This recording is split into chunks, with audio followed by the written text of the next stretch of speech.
Good evening. This is your girl Lynette from DALS Credit Solutions. Today is August 9th, 2022. We will be doing Credit Tip Tuesday, and our topic today will be understanding credit worthiness as it defines your credit profile. So, as we are joining, we are using the platform StreamYard. If this is your first time tuning in, please um, let us know where you are tuning in from. Put them in the comments. If you have any questions or concerns, also put them in the comments. If this is your first time watching, let us know it's your first time watching. And if you are watching a replay, let us know you're watching a replay by putting in the comments hashtag Credit Tip Tuesday replay. I did a series on this, and last week it didn't get uh, broadcast due to music that I had within the live. Even though I did not own the rights to the music. It was unable to be streamed the way I wanted to be streamed. So I'm going to do a 2-part series in one. So I hope you guys enjoy this. Again, my name is Lynette, and I am the founder of DALS Credit Solutions, and this is Credit Tip Tuesday. As you are coming in, again, please like, click, and share. If this is the first time you are tuning in, make sure you put in the comments where you are tuning in from. We are using the platform StreamYard, and if you're watching a replay, please place in the comments you are watching a replay by using hashtag Credit Tip Tuesdays replay. Let us begin. So I did this series again last week, and it didn't get the visibility that I wanted. So I'm going to do the entire series, part 1 and part 2 today.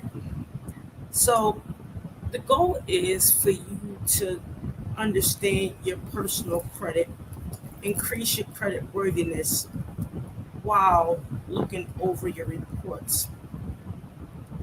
So I'm going to be using some slides. If you want a copy of the slides, put your email in the comments and I will send them directly to you. So I'm going to introduce this as if you never looked at your credit report one day in your life. I know I've educated for over 2 years regarding credit and its dynamics, but I want to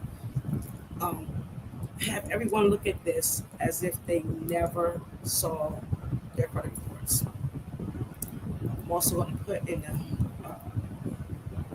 comments, again, if you have questions, let me know. So when you're reviewing your credit score, there are several credit reporting agencies, and the reporting agencies are no more than a storehouse that reports patterns, trending data of who you are. As they collect information from different areas, they report this on your credit profiles. It's your job to make sure that it is accurate. So the credit data reporting agencies are the following: Equifax, which was one of the first credit bureaus established; Experian, TransUnion, Innovis, Check Systems, and LexisNexis. LexisNexis is one of the largest data sources on the planet, and it stores any and all reports from previous convictions, speeding tickets, evictions, court dates, whatever. LexisNexis displays this. They also give a visibility on who your neighbors are, who you've been in contact with. So again, LexisNexis is the largest data source in the United States, and the other bureaus that are nonprofits are Equifax, Experian, TransUnion, Innovis, and Check Systems. Check Systems is a credit reporting agency that looks at the activity of your banking. So that's another report. Again, Equifax, Experian, and TransUnion are the 3 main data sources. Innovis is one that is used mainly to put freezes on your credit, which we don't recommend. Check systems is how they look at your activity on deposits, if you have any negative accounts, overdraft fees, things of that nature, and that's a scoring system. And LexisNexis, again, which is the largest database in the United States that holds more than the score. It holds all previous convictions, addresses, relatives, relative charges, any type of issues that you had that's not within the main credit reporting agencies. LexisNexis will have it displayed. So, as you are reviewing the credit report, you have to make sure that the data on the credit profile is accurate. As consumers, it is your responsibility, our responsibility, to know what's on your credit report. If the first thing you'll look at is your name, is your name spelled correctly? Your address, your date of birth, social security number, workplace, etc. My name is Lynette. It's spelled Lynnette. I've seen it Linneettee. I've saw it Lynneettee. So forth and so forth. Whatever's on your birth certificate, make sure it is factual on all credit reporting databases.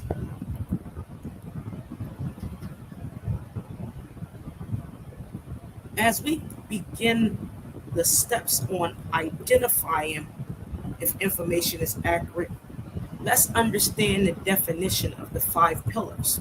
When I say the 5 pillars, meaning your payment history, credit utilization, credit age, mixed credit, and overall credit. However, there are 5 C's that is the equivalent to the 5 pillars.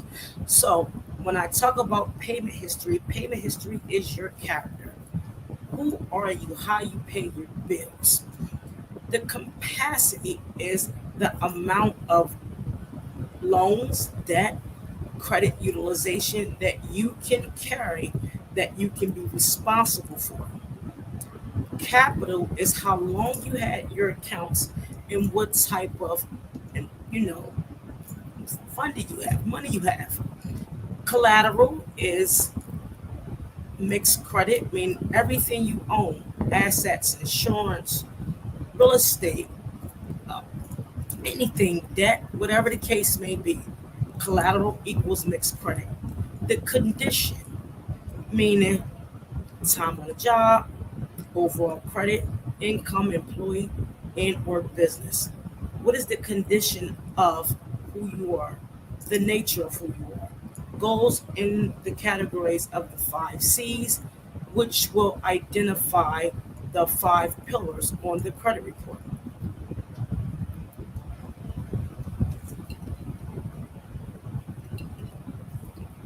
As everybody is tuning in, my name is Lynette. I'm the founder of DALS Credit Solutions. Today is August 9th, and we are doing Credit Tip Tuesday. We are using the platform StreamYard to deliver the source of data that everybody can see how to look at their credit reports. Again, I am educating on a level as if you never looked at your credit reports. It's very important. Sometimes we have to start over to regain and understand the mistakes we have and build our credit worthiness. And this is your first time tuning in, please place in the comments where you're tuning in from. If you are watching a replay, put in the comments hashtag Credit Tip Tuesday replay. Once you are done viewing Credit Tip Tuesday, if you want a copy of the slides, I will send them to you directly. If you have questions regarding the information that I am delivering, also put them in the comments so I can answer them accordingly. As we continue, now we're identifying again what's on a credit report. Name, age, date of birth, social security, and accounts open. So when I say all accounts, anything that has your digital and or manual signature. Now, I've my account, my oldest account is almost 19, 20 years old. I'm only 35. I don't know that. Know that. No, don't know how that happened, but it happened. But make sure everything on your credit report belongs to you.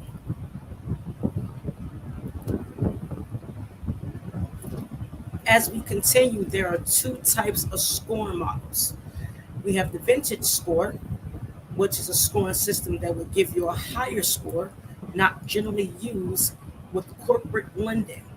The FICO scoring models 2, 3, 8, 9, and 10 is generally used for to extend lines of credit. The scoring model and percentages have two different areas. That's why the Vantage score displays a higher credit score model. However, it's one of my favorites because it gives you more of a breakdown on how you are reviewing your credit. The FICO scoring system is the oldest model and it is more respected and utilized with corporate lending and, different lines of credit. With the vintage scoring system, you have payment history, which is 40%. Depth of credit is 21%. Utilization is 20%. The balance is 11%. The recent credit is 5%, and available credit is 3%. I really like the scoring model because it shows you not only the time, but how you utilize your credit cards and if there is a balance. I will get into why, later on, so I stay on track, why it's not good to utilize your entire credit limit um, on a credit card.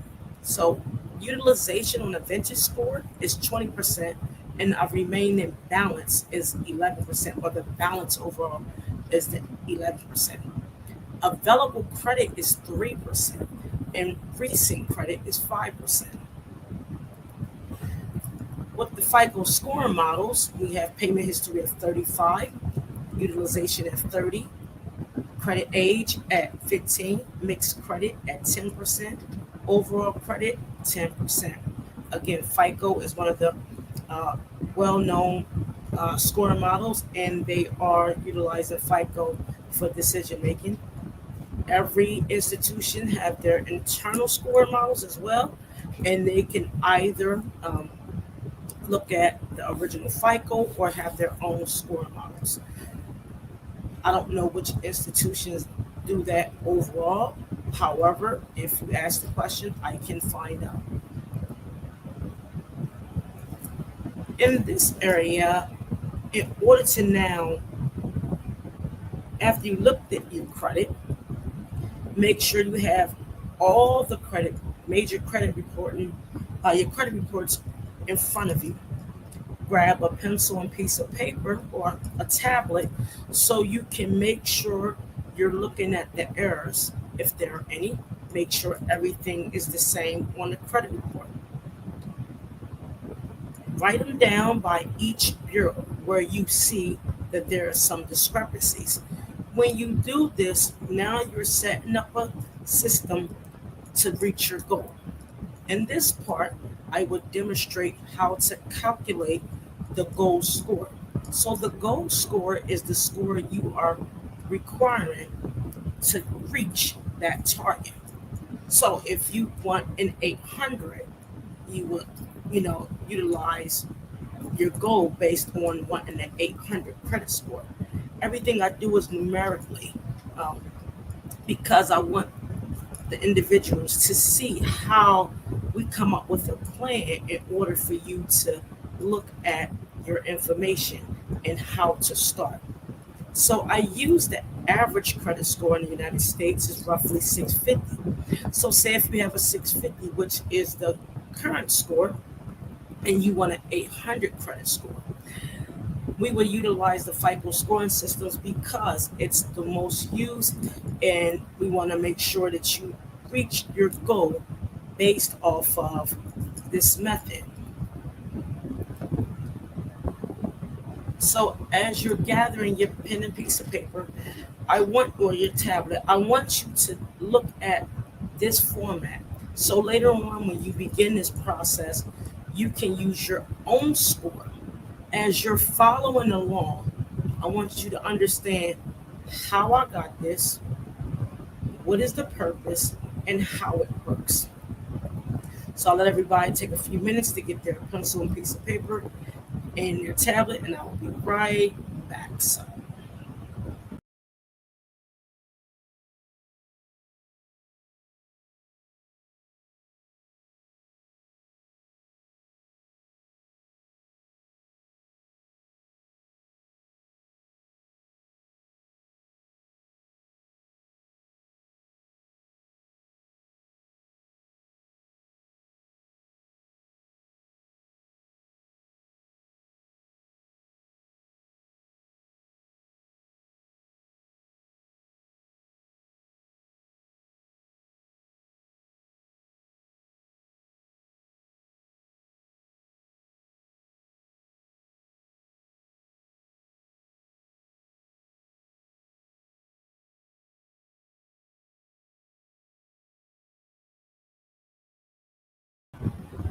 sorry about that. My mic was muted. So everybody should have had time to get their tablet and pencil. Again, I want you to follow the exact numbers. So when you finish this, you'll understand how I got it, why it's effective, and this method you can utilize when you're starting your process. So again, we use the goal score at 800 and the current score at 650. So in order for you to reach your goal of 800, we're going to implement the 5 pillars on the FICO scoring system.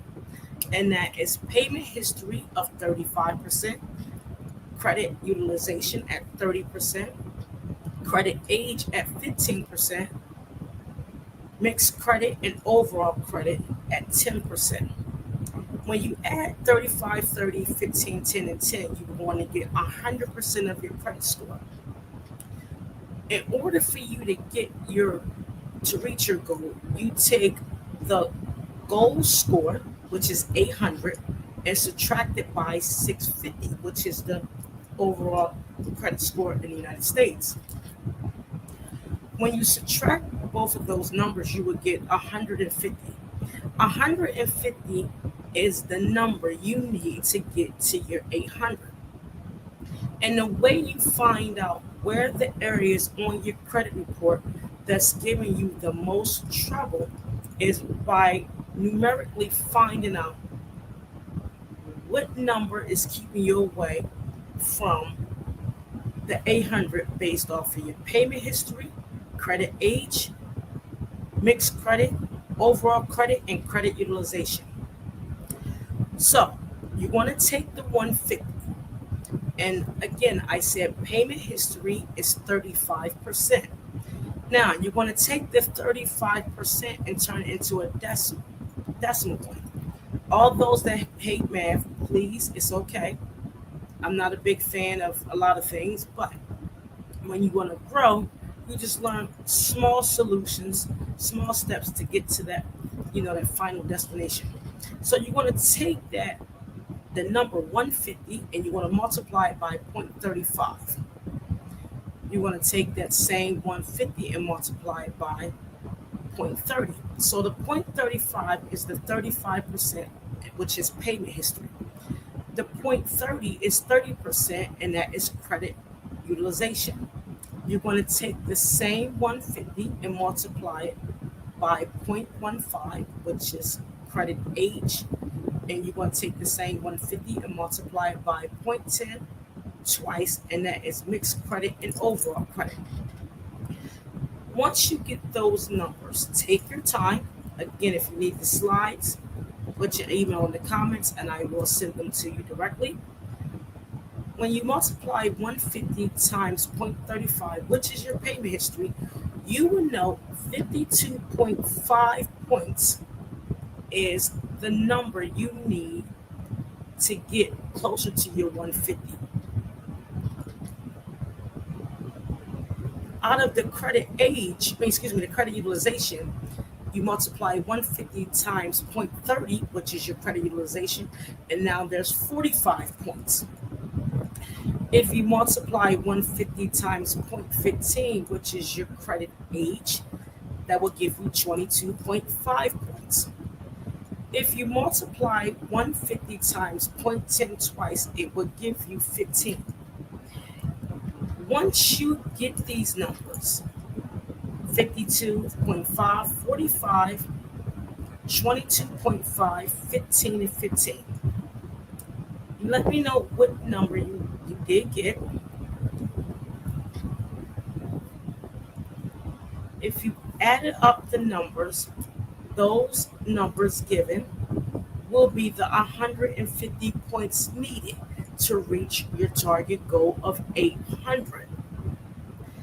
Now, the points given is the numbers required to get you to that destination, but you need to turn those decimal points back to a percentage.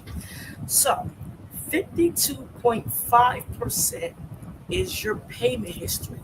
So your payment history is lacking areas on the credit that's keeping you away from that goal. Not lack, excuse me. There's areas on the credit report that's keeping you away from that 800 credit score. So 52.5% of your entire credit profile has to do with your payment history. Your credit utilization, if you don't have any credit cards, that is 45% of your overall credit profile based on credit utilization. Your credit age is 22.5, which is 22.5%. 15% is mixed credit. Overall credit is 15%. As you are looking at this will give you an overall view of, okay, I have 52% out of 100 that is dealing with my payment history. 45% is my credit utilization. My credit age is 22.5%. My mixed credit and overall credit is 15%. Again, if you add all of those points up, it would equal the 150 points that will allow you to get to your goal of 800. Now, as you're looking at your credit profiles, meaning with all the credit bureaus, credit reports in front of you, not just one, all of them, TransUnion, Equifax, Experian, Check Systems, LexisNexis, get your reports. Review your reports. This is not going to take 2, 3, 4 hours. This might take you a little longer, but can you imagine spending the time now so you don't have to spend extra later? Trust me, I have been in this boat more than once, and the way I educate on this is the mistakes that I made growing up, and even as I, getting older, on how to understand not only the credit report but behavior spending. These factors are extremely important in order for you to reach your goal. Look at all of the information and start taking notes. So, the first step on how to get to your 150 points is, again, more math, but it's simple math. So, as I stated in the previous slide, you need 52.5 points out of the 150 points needed to achieve your overall goal. The question you're probably asking, how is this possible? Before we continue, I want to let everybody know my name is Lynette. I am the founder of DALS Credit Solutions. We are talking about how you can increase your overall credit worthiness by knowing, what's on the credit profile. If this is your first time tuning in, please place in the comments where you are tuning in from. We are using the platform StreamYard. We are going over again different areas of the credit report in its entirety, however, so you can understand how to increase your credit worthiness. If you desire to have a copy of the slides after viewing Credit Tip Tuesday, you can put your information in the comments and your email in the comments, and I will send them to you. If you have any questions regarding this method, I can also answer any questions you have. As we continue, we are on the section of how are we going to get to these 150 points based on the 5 pillars on the credit report. I'm not never wearing lipstick again. This cute stuff is all right for some of y'all prissy people. This is too much, and I love y'all. So, again, as I stated in the previous slide, 52.5% or 52.5 points is needed. So I gave an example. If you have 11 late payments on the credit report, the area that needs addressed is payment history. So if you have late payments, this is going to decline your payment history, and this is why 52.5% of your credit report is having negative outcome regarding payment history. So the way you look at this, I said you have 5 late payments on the credit cards and 6 late payments in collections. I utilize this example because this is what I normally see on credit profiles. So in order for you to get to this goal, you're going to divide the 52.5 over 11.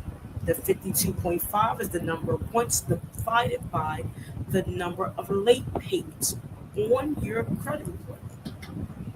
When you do this, every time a negative area is removed or it age, meaning it gets older, you will gain 4.77272727 points every credit reporting cycle. This is just your payment history.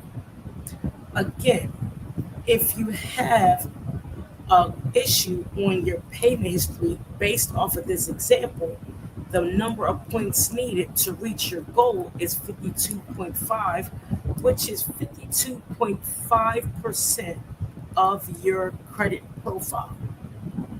Regarding payment history, the example I use, if you have 11 late payments in several areas of the credit report. So if you have 5 late payments on the credit cards, 6 late payments in collections, let's explore the math. The way I get the numbers and the points, so 52.5 divided over the number of late payments will give you every credit reporting cycle 4.77272727 points. So every time the late payment is removed or aged on the credit profile, you will gain roughly 4.77 points. To test my math, we all know division is the reciprocal of multiplication. You can add the 4.77272727 times 11, and you will get 52.5 points. Yes, I'm not good at math, by the way.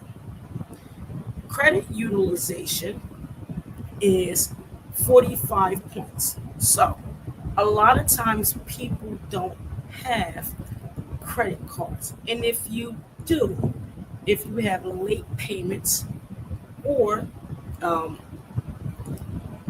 account is closed, you're going to add the number of late payments on top of the number of months that it was closed by 45 or 45 over that number in order to get the number needed to reach every billing cycle. So I will repeat that. Many people don't have credit cards, but if you have credit cards and you have late payments based on this example, you're going to take the number of points that you know that you need to get to the 150, and divide it over the number of late payments within the credit card area. If the account is closed, you're going to add the number of months to include that. So, say if you had 11 late payments on the credit cards, you're going to take 45 divided by 11, and then you would get that number the that you would get every time the late payment is either removed or closed.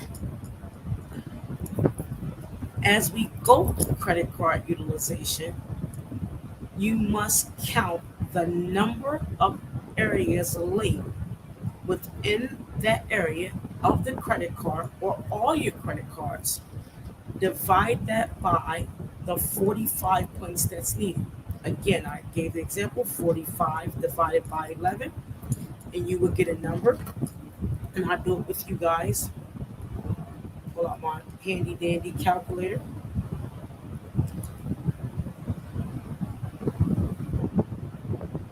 So if you have 11 late payments, you would take 45 divided by 11. In every reporting cycle, you will earn 4.09090909 every reporting cycle. To test that, you can take that number given and multiply by 45 by the number of late payments, and you will get 45. A lot of myths with credit cards. I don't want to get deep into it because we're going to do that in the second series, because I'm going to do this all in one. And you want to understand the target utilization, transactor versus revolver, and statement closing date versus payment due date. If anyone have any questions, please let me know. Put them in the comments as we continue. I will go over this. To find your credit age, you have to look at the time of the first account established to the latest account established. My famous number is 11 that you see. I use 11 in a lot. I can use any number, to be honest with you, but I use 11 because it's an easy number, and I want you guys to understand this. So oftentimes, when you're applying for a new line of credit, you will see a decrease in score because you tampered with the credit age. Credit age is like fine wine. The older it is, the better the score, usually. So the way you determine credit age in 11 accounts, I use the years 2010 all the way up to 2022. The way you determine your credit age, you start with the first date of the opening of the account, and you count the number of accounts, meaning in its years. So I use very easy examples here. 2 accounts in 2010, 2 accounts in 2011, 2 accounts in 2014, 2 accounts in 2016, 1 in 17, 1 in 19, and 1 in 2020. When you add all those years up, and there they are 11 accounts, you will get the number 2014.36364. Again, the way you find your credit age is you add all the accounts up by year. So if we had 2 accounts in 2010, you add 2010 twice. If you had 2 accounts in 2011, you add 2011 twice. You add two accounts in 2014, you add 2014 twice, so forth and so on. You do this until you have all 11 accounts. And when you add those together, you will get 2014.36364. When you round that off, you'll get 2014. In order to find the age of the report, you're going to subtract what you found by the current year. When you subtract what you found by the current year, you will see that your credit age is 8 years old. So again, I use 11 accounts. You count the accounts by adding the years that it was open. Again, 2010 had two accounts, 11 had two, 14 had two, 16 had two, 17 had one, 19 had one, and 20 had one. When you add all those numbers together, you'll get 2014.36364 equals 2014. You take that and subtract it by the current year we are in, and you will get your credit age is 8 years old. And you're probably saying, why would I need to do all of this? And it displays to me on the credit report. That's a good question. I'm going to answer for you.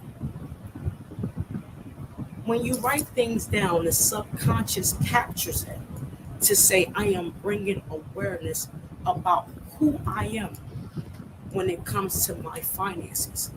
If we allow the computer to generate everything, which is fine, and we don't have an idea what's going on, you will continue to be in that space where you don't know what's going on. So you should understand your credit profile because one, it educates yourself, and if you have children. Two, it will bring more awareness and resiliency within the home. Three, it would improve communications. Four, it would decrease arguments within the household because you would be able to talk about when things are wrong. And five, it will allow you to sleep at night because you honestly knows what's going on with your credit report. Your credit determines how you live, move, walk, breathe, or whatever. Now, don't get me wrong. A lot of people walk fine and live fine with bad credit. I've done it for years. I'm telling you. But I was broke. Hell, I'm still broke. I was broke. You know, so I didn't have that financial awareness. I didn't have those insurance policies that I'm able to finance. I didn't have advisors. I didn't have individuals that can educate me. And you do a lot of harm. And then when you turn 40 or 50, you say, get it. And I understand we're still growing overall, but doing it with a pencil and piece of paper gives that subconscious that information to say, oh, this is how they calculate.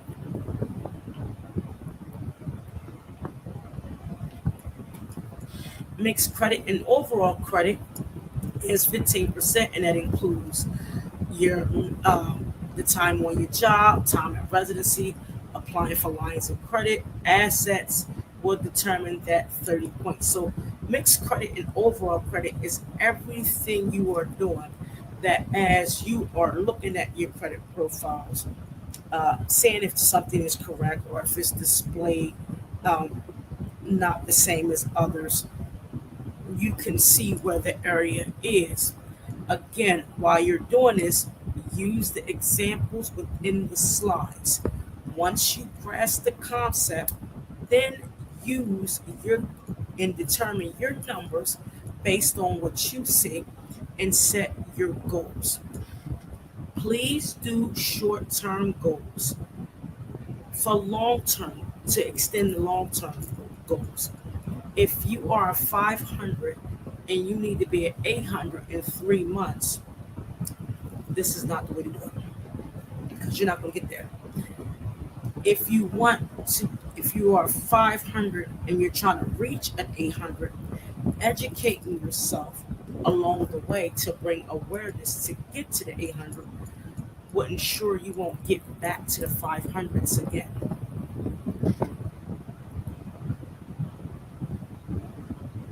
So as I prepare for section 2, to give you a recap, know who are the credit bureaus, how they operate, look at your check systems, look at your LexisNexis, pull your credit reports, because it's important. If you have everything in front of you, you can now keep a dialogue on how you are going to improve overall. Set realistic goals, and it's okay if you fluctuate. You're going to go up and down like a seesaw. You're not going to always go up. You're not. If as you're building, you lose a lot of points because you are growing your score. The goal is you got to lose something to gain something. And again, if you go fast, go alone. African Hebrews. If you go fast, go alone. But if you're gonna go slow, we all go together. Section 2 will allow you to understand ways to dispute. And if you want to step away, get some water, whatever the case may be, you can do so. We will return in about 2 minutes, and I'll let you shake some things off, or you can click stop and pause, and we're going to continue to keep going.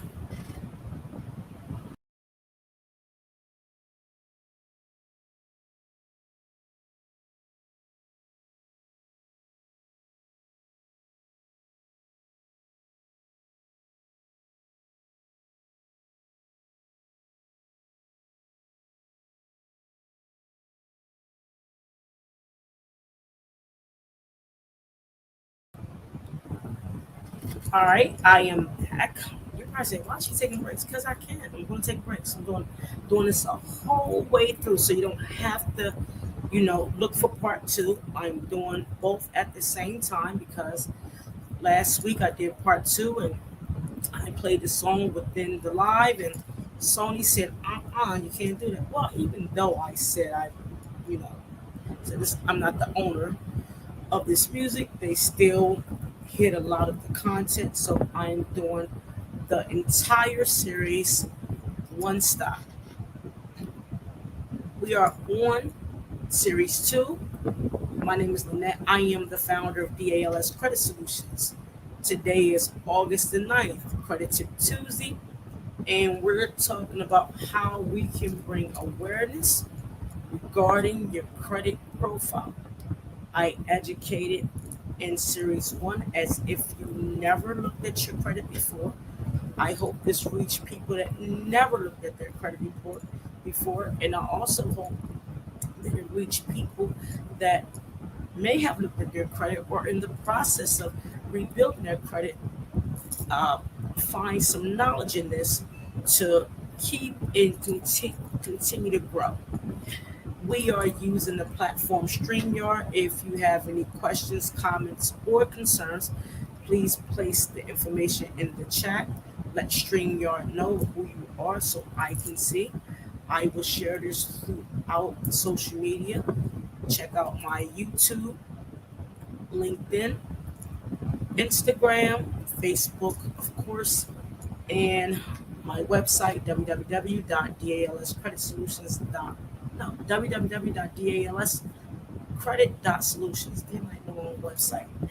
Before we begin the second series, please get your notepad out and a pencil.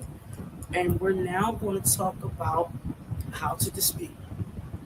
I will read a disclaimer. All information is for educational purposes only to grow and increase awareness. DLS Credit Solutions will not engage in any illegal activity which is not aligned with the Fair Credit Reporting Act and other federal regulators regarding credit laws. DLS Credit Solutions will not support instructions if you are in the process of removing items on the credit report associated with you by law. It is illegal to remove items on the credit report utilized during the account opening. We do not participate in purchasing trade lines from unknown sources, and we do not support credit privacy numbers, CPNs, fake social security numbers. We are now going to continue with the second series. How to read in the disputing process. Fun stuff. How to read your credit report. As I stated before, pull your credit reports from all agencies. Freecreditreports.com is a source that you can pull your credit report. However, there's a disclaimer clause in there. If you pull from this site, you are giving creditors an additional 15 days to respond if there is an error on the credit report. Now, during the pandemic, it has been extended that creditors have 60 days minimum to respond to your issue. So if you pull your credit report from creditworthiness.com, you're given 75 days to respond. How this can affect you: one, it will keep errors on your report longer. Two, if you do 75, that's 2 months and 5 days out of the year. You break that down, they got 6 times to report. 6 times 2 is 12, roughly. So be mindful where you get this. This is a free source. Getting your reports from MyFICO, Equifax, Experian, TransUnion. You can request them from the credit bureau, excuse me. MyFICO is a paying platform. However, it will allow you to view all your reporting. DALS Credit Solutions does not profit from any information given regarding FICO, LexisNexis, Innovis, Check Systems, or any other LexisNexis, any other credit reporting agencies. So I just want to let you know, if you do go to freecreditreport.com, you will have an additional 15 days to get your reports, your information back, which would give a total of 75 days for a creditor to respond back regarding your complaint. So to recapture what I said earlier, you collect the reports, review the data, review the reports of no mistakes, keep a dialogue. Now we're going to talk about, once you have everything in place, your reports, your documentation, your goals, now you find errors. So the chain of command, a lot of people will make the mistake and remain on a hamster wheel, which I've done in my earlier days. I said it like I've been doing this for 30 years, but I have not. You must respect the chain of command. So when you find the error on a report, look for a number and make the call. Doing this will create a documentation, what do you call that? Sorry. It will create a series of events created before you begin the disputing process. So you have to respect the chain of command. When you call the creditor regarding your report or the issue on your report, people say never give them your information. Well, how the hell are you going to find out if it belongs to you or not? You must give them your information.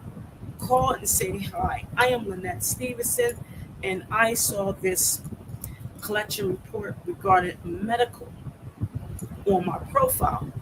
I would like to know, can you let me know who is associated with it, because all I see that is in collections. Give them your current address, because if you're not familiar, let them know. As you're creating a paper trail, this is what I couldn't get earlier, make sure you do one of three things. One, document the time you call.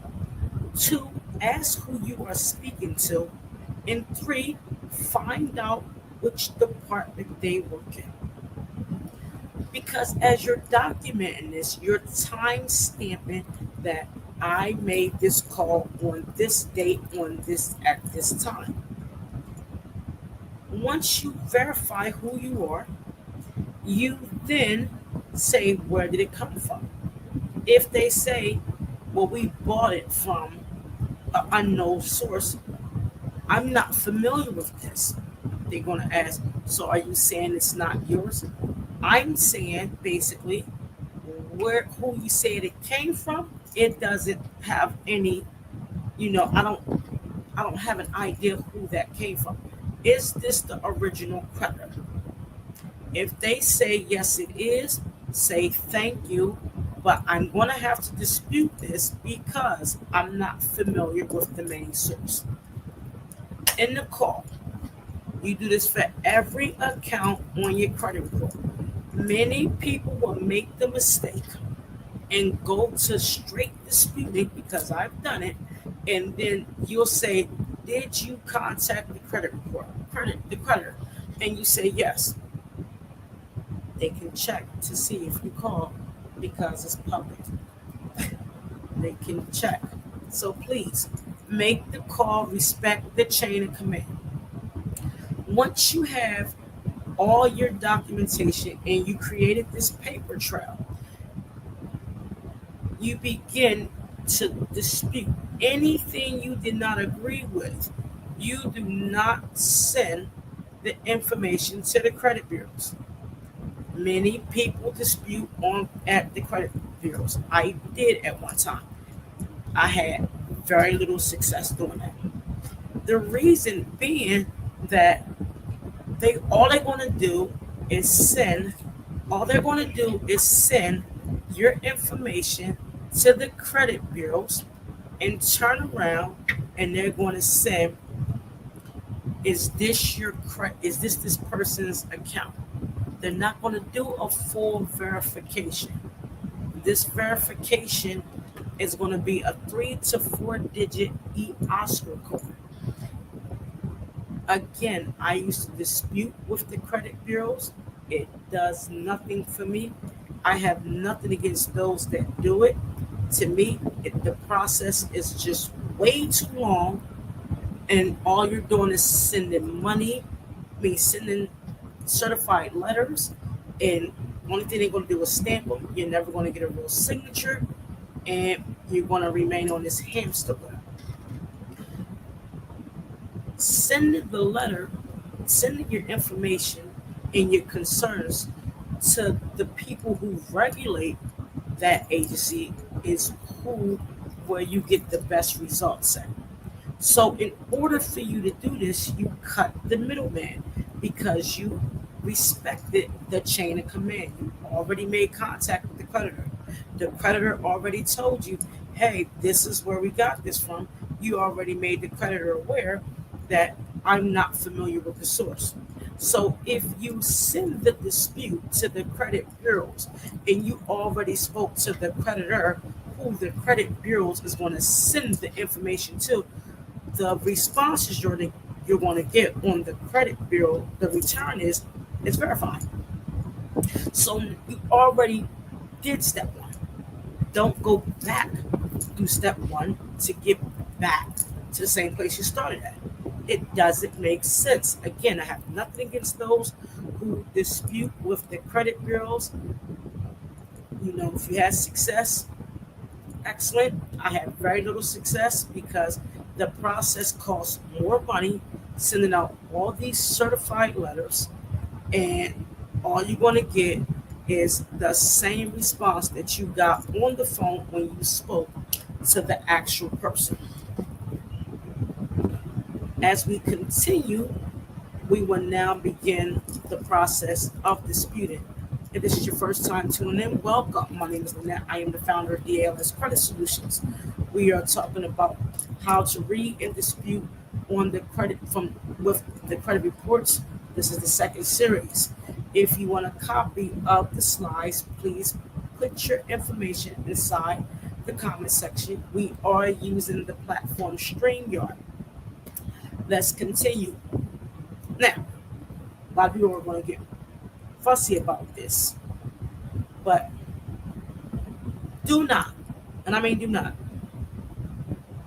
take letters off the internet to dispute, because those letters are not only sent from the credit bureaus, a lot of the information within the laws on those letters, you have no idea what they mean. And I say that because 90% of the people that are disputing have no idea what 15 UC, 16 UC, credit consumer laws, Consumer Financial Protection Bureau laws, OCC, Comptroller of Currency laws, banking laws. These are the laws that creditors must regulate and adhere to ensure they remain in compliance to the consumer. So when you hear about send the letters, these DIY letters, buy your letters, get them off the internet letters, put a word wrong or make it sound like you don't know what you're talking about letters, make it grammatically correct letters, which you should. Um, do these demand letters, and I'm telling you, it's going to put you on a hamster wheel. A lot of the laws that are mentioned within these letters, the average consumer have no idea what it means. So when you hear 15 UC, the law itself is about 50 pages. So if somebody's going to give you a small section, you better read the entire section because there's a lot of clauses and a lot of underlying segments and attachments with the laws from section 1 all the way down to section C. C. The reason I know because I read these laws. I know these laws, and you have to understand if it's something that kept you from paying that bill or you was in a situation that you were unable to make those payments, create the document on the site with the federal regulators to make sure the creditors did everything they're supposed to by law to ensure you don't have a risk, meaning negative credit reporting, stress on income. All these areas are very important. As we continue to dispute, please be honest. Do not remove anything that belongs to you. Don't try it. It doesn't make sense because there are so many ways that a fraud alert can be displayed on your report and you don't know it's a fraud alert. Consumer does not agree. That's a notation of a fraud. Consumer disputed but still doesn't agree. Fraud alert. You're saying you don't agree and it's not yours. So when you look at the numerical factor of your credit report, the number is just not telling you that you're credit worthy or not. It's the notation within the credit report. Please be mindful when you dispute. Keep a paper trail and be honest. Is this my item on my report? So many people encounter issues when they remove addresses that used to belong to them, or they don't live there no more. Um, Actual inquiries that you apply for, and then when you become credit worthiness, you're like, why couldn't I get an American Express card? Because you disputed it when you was at a lower limit. So now they have you on the list, and you're unable to obtain those benefits because you apply for something, and now you want it because you're not able to get it. So please be honest with yourself as you're looking at your reports. Do not remove nothing that belongs to you. One is against the law. Two, you can create more harm than good. Three, you can get blackballed. And four, it can be more brutal to your credit report. A lot of people say, I've been a 599 or 600 for 8 years, and I look at their credit report and the notation says it all. Credit consumer disputed this. This is what happened. The consumer disputed this. This is what happened. You're creating a risk to never increase your credit worthiness. We talked about chain of commands. Please call the original creditor, documenting every time you spoke with them, and while reviewing your credit information on the credit reports, ensure the information given from the creditor is correct. We talked about the 30 and 60 days of response. The normal time now, after 2022 of January, is 60 days. A creditor has to respond. If you get your credit reports from www.freecreditreport.com, you're adding an additional 15 days, which will give you a total of 75 days for a response. Example items on a credit report, and I'm going to use a couple of them. My water's getting warm. Don't judge me. I use these issues on a report because, again, these are examples I saw and or dealt with within my process. So imagine you having an issue with your bank, like the bank closed your account and you was unaware. You got a charge back. How do you dispute it? Now, would you dispute your issue with the bank, with the credit bureau? The answer is no. The way you know who regulates the bank is within the name of the institution. So, for instance, if you have ABCD Federal Credit Union, you would know, is it through the National Credit Union Association, and that's the NCUA, National Credit Union Association, or is it a smaller credit union that adhere to federal laws, but the shareholders or the owners own the actual bank? So there's two ways to look at this. If it's federal, and I'm using a credit union for an example, and I will also use a bank. If it's a federal credit union and it's a larger credit union, you look for the National Credit Union Association. If the members own the credit union, they don't really adhere to the National Credit Union Association. You look at the state you are in and look at the Department of Banking. So I'll use PA, I won't use a bank. It's a certain credit union in Pennsylvania that has been around for quite some time. They are owned by its shareholders. So instead of me doing a dispute with the National Credit Union Association, that's called NCUA. If you Google it, it will, come up and you can learn how to look at those processes of submitting complaints. Excuse me.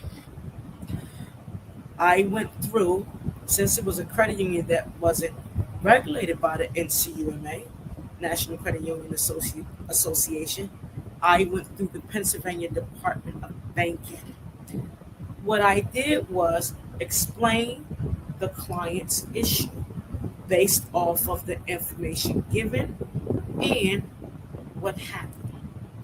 When I submitted the complaint through the Pennsylvania National Department of Banking, and for example, this was a repossession on the client, and the way it happened was against the guidelines according to the Pennsylvania Department of Banking. The letter said X, Y, and Z. Based off of what happened, the repossession was fully removed and they received $1,200. So the services they got from me basically paid for itself. That doesn't happen with everybody. However, if you learn these processes and you find violations, you can be compensated at times, not all the time. Again, disputing with the credit bureaus is going to do nothing but send that e-Oscar report to say, is this X, Y, Z? If they say yes, you already made contact. They're going to send it back, says verify. Then my question to you is, what's the next step? While you're disputing, do two things, do many things. My daughter, Denisha Stevenson, she taught me this. Purchase a planner. A planner can save your life because it brings awareness of what you need to do, how you're doing it, and what needs to be done next. Be honest with your spending. We didn't touch on, spending patterns and spending habits because I'm not one to judge because we all have our habits. But in order for you to grow credit worthiness and increase that that awareness and become resilient, you must be honest with your spending. If you have debt and it belongs to you, pay it. I know many times people say, oh, paying a collection, it's not worth it. Okay, leave it on there and it's not going to be worth it. So if you pay a collection, ask it for it to be removed and then use the steps that I mentioned before. Be honest with your spending and become aware of your spending. Pay off your debt if you got to do a little at a time. Contact current creditors regarding your debt. If you are unable to pay something, please talk to your creditor. I've made the mistake many times in my life. Feel as though it will go away. No, the hell it won't. It will smack you so far in your forehead, their company will come on there. Please, if you're unable to pay a bill or have issues that you got to pay your credit card debt and it's not there at the moment, please communicate. It's very important. As we conclude, the goal is not for you to finish the race, it's the reason you began. Having the strength to begin this process is brave. Don't allow compromised credit prevent you from starting a business, obtain funding, and all possible opportunities for self and or your business. Be the difference within your home, improving credit, decrease child diversity, pipelines to prisons, and increase positive communications. Continue to be brave as this journey is rough. I will see you on the other side. I love you guys. I thank everyone who tuned in to watch this. I hope that I sowed into you that it will make a change because so much is going on in this world that we have to be aware that things are disappearing. It's not the same. It's never going to be the same. And it's going to get worse. We are transitioning to the cashless, meaning money will become obsolete one day. I don't know if it's going to be fully removed. I'm letting you know, put your money in insurance or keep it under your mattress. Obtain credit, learn how to understand money and finances because we're coming into a season that the shelves are empty. We're coming to a season where we're scraping pennies and quarters and dimes. We're coming to a season where it's taking longer for payments to be made on businesses. We're coming to a season that things are slowing down. Be prepared for this upcoming season as if your life depends on it. I'm saying that from the bottom of my heart because I see things that many others do not. And I'm saying this to you to not gain business, but to sow into you to let you know, start this journey now. And I mean start it.